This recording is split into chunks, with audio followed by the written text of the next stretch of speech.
इस वाले क्वेश्चन को देखो, ये वाला क्वेश्चन आपसे क्या कह रहा है, प्रॉब्लम नंबर 34 आपसे कह रहा है what should be the angle theta between two vectors A and B. आपके पास दो वेक्टर हैं ए और बी, उनका नाम है, इन दोनों के बीच एंगल कितना होगा। आगे कह रहा है कि आपको उनका रिजल्टेंट जो है वो मैक्सिमम करना है।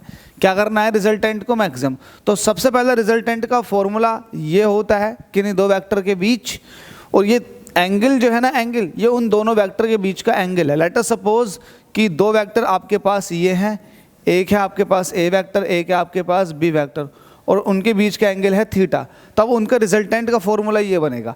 अब यहाँ से आपको ये देखना है कि ये रिजल्टेंट का फॉर्मूला और ये रिजल्टेंट आपको मैक्सिमम चाहिए। आपको आर क्या चाहिए, मैक्सिमम।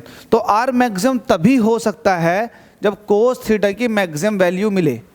क्या मिले, कोस थीटा की मैक्सिमम वैल्यू। अब मुझे बताओ कोस थीटा की मैक्सिमम वैल्यू कितनी होती है। अगर आपको पता हो, मैंने बताया हो, तो ये होती है 1। और कितने डिग्री एंगल पर होती है, तो आप ये भी कह सकते हो कि ये कोस 0 डिग्री पर होती है। तो कोस से कोस कट गया, थीटा इज इक्वल टू हो जाएगा 0 डिग्री। तो ये वाली बात समझ के चलिएगा कि theta is equal to 0 degree पर जो रिजल्टेंट होगा कि नहीं दो वेक्टर के बीच में, वो मैक्सिमम होगा। अच्छा, इस मैक्सिमम रिजल्टेंट की वैल्यू निकालेंगे तो क्या होगी, आप यहाँ पर 1 रख दोगे तो ये हो जाएगा a square plus b square plus 2ab। तो ये आइडेंटिटी बन जाएगी, ये आइडेंटिटी बन जाएगी ए प्लस बी के होल स्क्वायर की। होल से ये कट जाएगा रूट, तो आपके पास आर इज इक्वल टू कितना आ जाएगा, ए प्लस बी। अगर आपसे ये पूछ लेना कि मैक्सिमम रिजल्टेंट की वैल्यू क्या होती है, तो दोनों वेक्टर के समेशन के बराबर जो होती है वो रिजल्टेंट मैक्सिमम होता है। तो होप सो ये वाली बात भी क्लियर हो गई।